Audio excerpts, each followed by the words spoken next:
rancangan yang disajikan. Baik, Bapak-Bapak yang saya hormati, untuk mengefisienkan waktu, saya silakan Pak Christopher untuk memaparkan rancangannya. Silakan, Pak.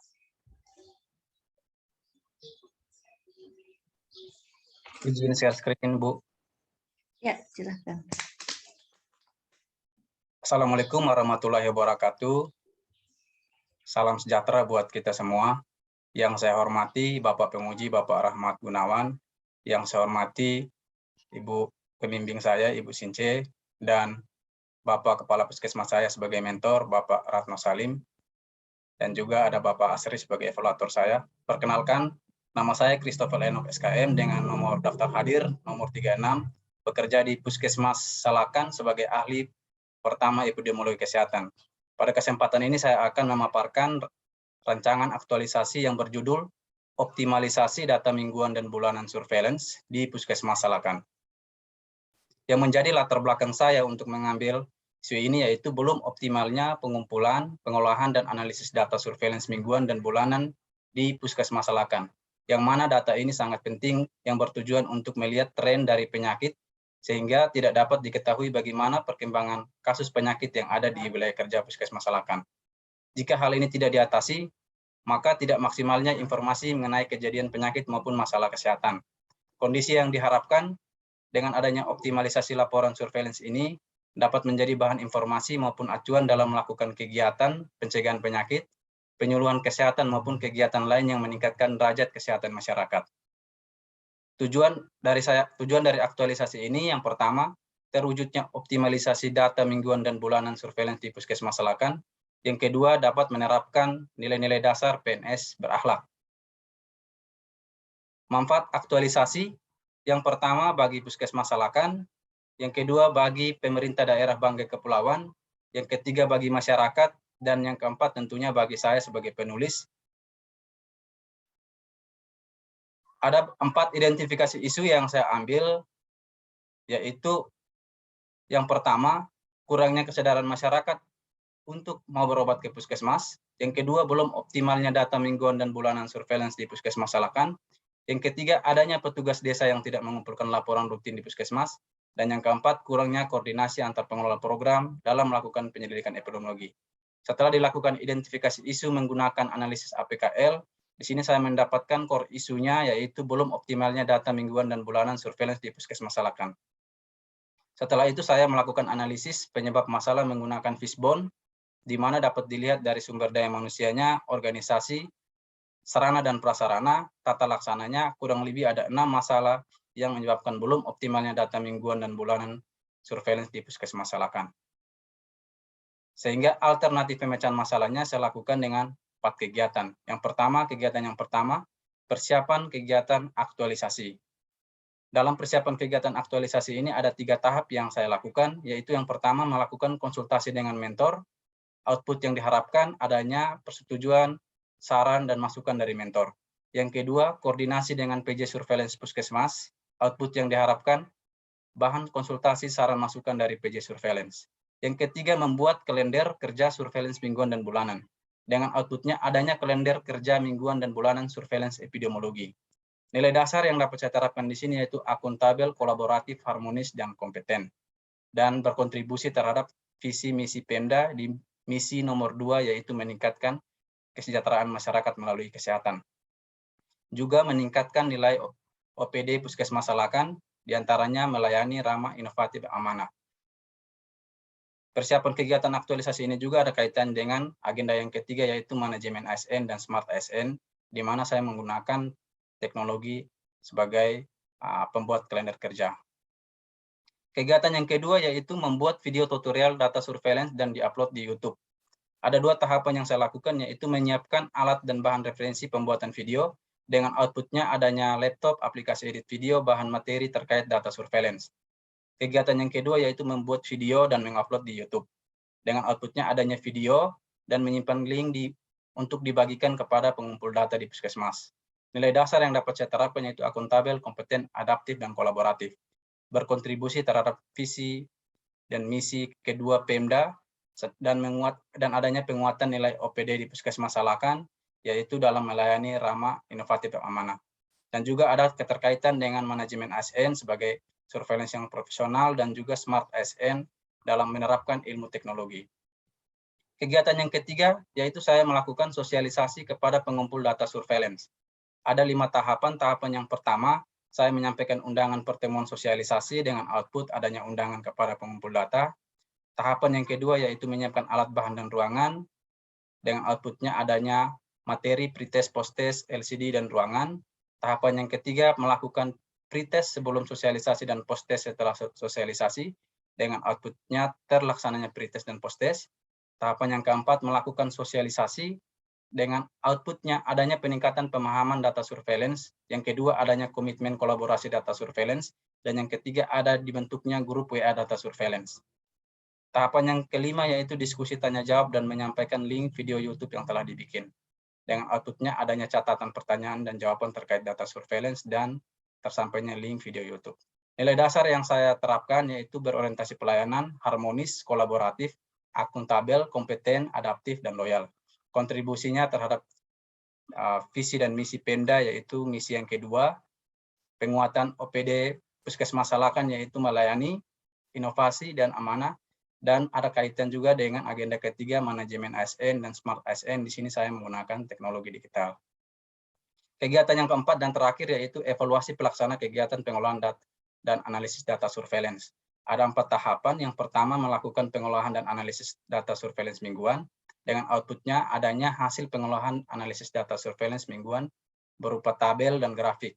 Yang kedua melakukan pengolahan analisis data surveillance bulanan. Dengan outputnya adanya hasil pengolahan analisis data surveillance berupa tabel, grafik, dan tren. Yang ketiga menyampaikan hasil pengolahan dan analisis data surveillance ke pengumpul data. Dengan outputnya membagi hasil pengolahan dan analisis data surveillance mingguan dan bulanan melalui grup WA yang telah dibentuk. Yang keempat, melaporkan hasil pengolahan dan analisis data surveillance kepada mentor.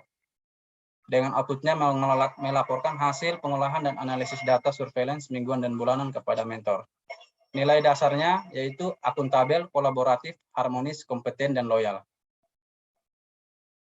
Ada juga kontribusi kepada visi misi Pemda dan penguatan OPD.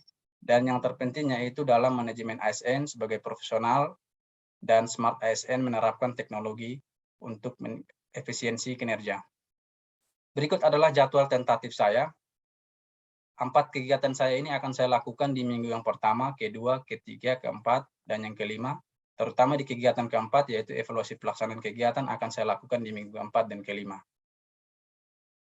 Sekian dan terima kasih. Oke, silakan di stop share Christopher. Baik, Bapak-Bapak yang saya hormati, selanjutnya kami silakan Pak Ratno untuk memberikan penguatan. Silakan Pak menggunakan waktu yang disediakan. Ya, baik. Terima kasih. Assalamualaikum warahmatullahi wabarakatuh. Waalaikumsalam. Yang saya hormati penguji, yang saya hormati coach, dan yang saya cintai Christopher. Ada beberapa hal yang perlu saya sampaikan di sini terkait dengan surveillance. Kalau kita melihat bahwa surveillance itu lambang dari surveillance adalah sandal bolong. Yaitu lambang dari surveillance adalah sandal bolong. Mudah-mudahan dengan ini maka Christopher bisa merealisasikan di Puskesmas Salakan. Memang terkait dengan laporan, terutama laporan mingguan, bahkan bulanan, itu data-data yang diambil itu untuk surveillance harusnya setiap hari untuk melaporkan setiap minggu dan bulanan. Memang kita lihat bahwa di Puskesmas Salakan untuk pelaporan mingguan bahkan bulanan memang belum optimal. Oleh sebab itu, dengan adanya ini, saya juga sendiri sebagai mentornya Christopher, mudah-mudahan ke depan bisa merealisasikan ini supaya lebih baik. Terima kasih. Assalamualaikum warahmatullahi wabarakatuh.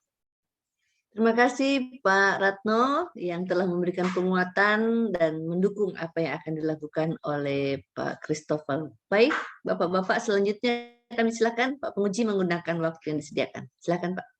Ya, terima kasih Ibu Coach yang saya hormati, Stince yang saya hormati, Pak Mentor, Pak Ratno, peserta kita, Christopher yang kita banggakan bersama. Pak Christopher di Puskesmas mana, Pak? Izin Pak, di Puskesmas Salakan Pak. Pas saya salahkan itu pas di Kota Bangket kan? Siap Pak, Ibu Kota Banggai Kepulauan Pak. Oh iya, tugas sehari-hari sebagai apa? Tugas saya sebagai epidemiologi kesehatan Pak. Apa itu aktivitasnya itu? Epidemiologi kesehatan itu melakukan pengumpulan, pengolahan, dan analisis data, serta melakukan interpretasi data-data penyakit yang ada di wilayah kerja Puskesmas Salakan, yaitu di Kecamatan Salakan. Tujuannya untuk melihat gambaran tren penyakit yang ada. Dari data itu kita bisa menentukan arah pengambilan keputusan dan juga melakukan pencegahan tingkat dini jika ada penyakit yang bisa berisiko menimbulkan kejadian luar biasa, Pak. Nah, datanya Bapak diambil dari mana? Dari Puskesmas sendiri? Kalau data yang diambil itu biasanya kita ambil dari pengelola data dan juga bidan-bidan desa sebagai jaring dan jejaring. Jadi setiap minggu itu bidan-bidan desa mengumpulkan data dari kunjungan pasien dan juga penyakit apa yang diderita. Setelah itu kita surveillance mengumpulnya dan melakukan analisis untuk melihat tren dan gambaran penyakitnya. Surveillance ini siapa surveillance ini? Epidemiologi kesehatan, Pak, surveillance ini. Salah satu tugas epidemiologi kesehatan adalah melakukan surveillance, Pak. Ya, maksudnya siapa yang melakukan? Termasuk Pak Kristo. Iya, kebetulan di Puskesmas Salakan sudah ada senior juga, Pak, yang sebagai epidemiologi kesehatan. Ya, maksudnya biar jelas bagaimana nanti aktualisasinya. Supaya diperjelas memang karena kita ini bukan orang kesehatan, jadi harus jelas. Oh seperti ini. Tapi pengumpulan datanya dilakukan di bidan desa, atau ya, ada pembantu Puskesmas lainnya. Di Puskesmas itu ada jejaring dan jaringan berupa Pustu, Puskesmas Pembantu, Polindes. Nah itu bidan-bidan desa. Ya, data itu diambil dari situ juga sebagian. Ya, diambil dari situ, Pak. Nah, berarti dikumpulkan sama Pak Christopher. Ya, dikumpulkan di tim epidemiologi sama saya dan tim untuk dianalisis dan diolah, Pak. Memang aturannya dia harus per minggu dan per bulan. Tapi Pak, maaf Pak. Nah, dia per mingguan, ada laporan mingguan dan laporan bulanan. Iya Pak, ada laporan mingguan yang dikumpulkannya itu setiap minggu dari hari Senin sampai batasnya hari Sabtu untuk kita laporkan langsung ke Dinas Kesehatan Kabupaten, Provinsi, dan Pusat Kemenkes Pak, data mingguannya. Itu memang sudah menjadi aturan ya Pak Kris ya? Siap Pak. Nah ini yang menjadi permasalahan. Berarti permasalahannya apa tadi judulnya? Optimalisasi data mingguan dan bulanan surveillance di Puskesmas Sinorang.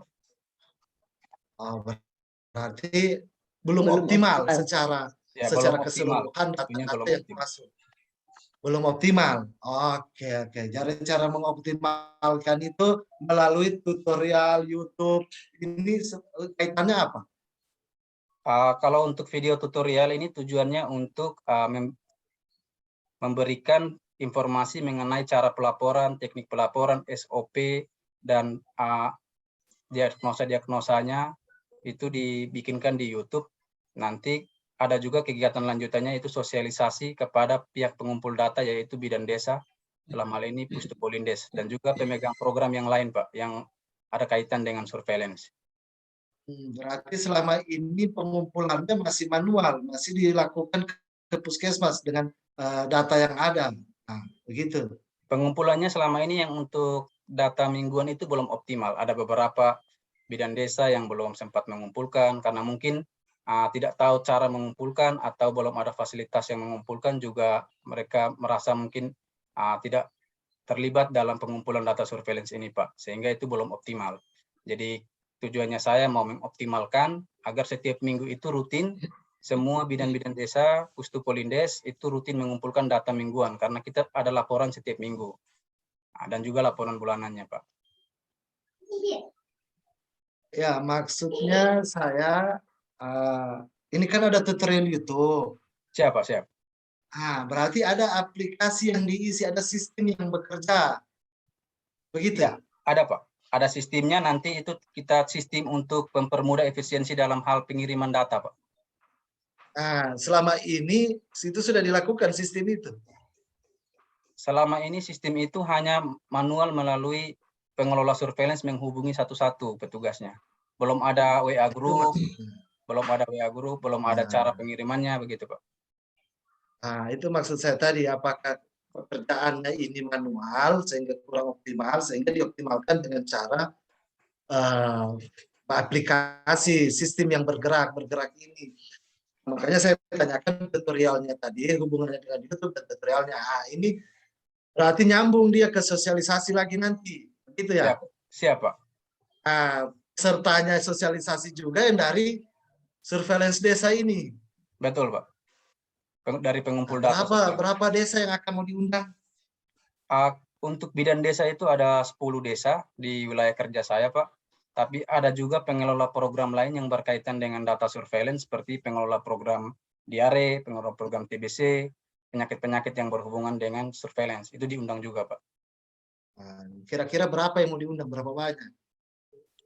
Kurang lebih 20, Pak. 20 karena bidan desa 10 dan 10-nya lagi pengelola program penyakit menular. Berapa orang, berapa lama kegiatan sosialisasinya?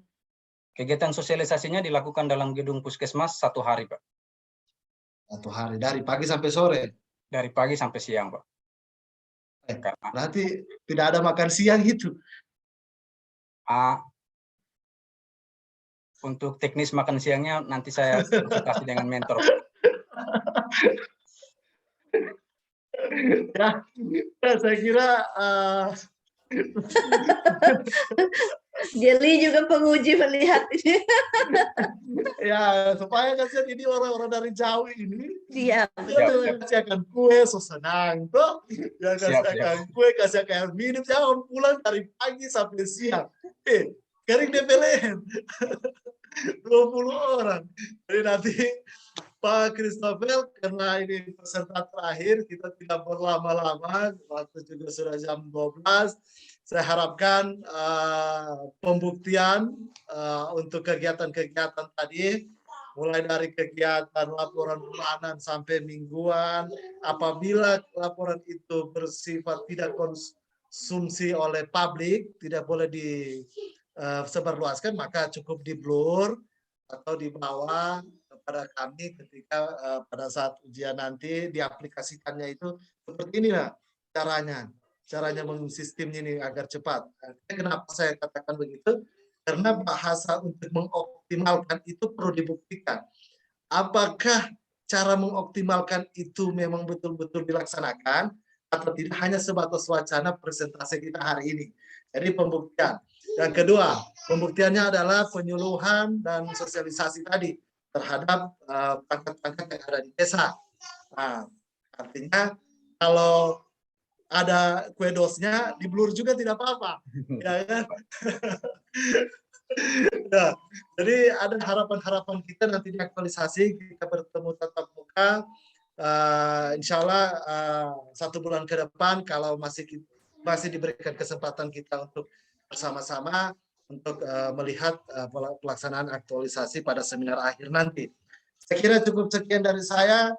Terima kasih banyak kepada Pak Mentor. Saya ucapkan terima kasih atas kerjasamanya. Saya kembalikan kepada Ibu Coach dan penutup dari saya karena ini peserta terakhir. Saya mengucapkan terima kasih banyak dan permohonan maaf kepada Ibu Coach apabila selama pelaksanaan dari materi awal dari peserta awal sampai peserta akhir ada hal-hal yang tidak mengenakan, dan kepada Pak Mentor, kepada peserta apabila ada kecandaan yang berlebihan mohon dimaafkan. Kepada Pak Evaluator, terima kasih banyak atas segala fasilitas yang diberikan kepada kami. Semoga ini bisa bermanfaat buat kita semua. Jadi saya akhiri, wabillahi taufiq wal hidayah. Wassalamualaikum warahmatullahi wabarakatuh. Selamat siang. Waalaikumsalam warahmatullahi Selamat wabarakatuh. siang. Terima kasih Pak Penguji yang telah memberikan saran, masukan, dan perbaikan kepada Pak Ito. Ya, kami biasa memanggil Pak Ito. Dan ke Pak Mentor, terima kasih Pak Ratno yang telah Ya, terima hadir kasih bersama juga. kami. Dan terima kasih juga kepada evaluator untuk Pak Ito. Saran masukan dari Bapak Penguji tolong menjadi perhatian. Baik, Bapak-Bapak yang saya hormati, demikian seminar kita pada siang hari ini. Lebih kurangnya saya mohon maaf. Assalamualaikum warahmatullahi wabarakatuh dan selamat siang. Saya kembalikan ke evaluator. Siang. Terima kasih.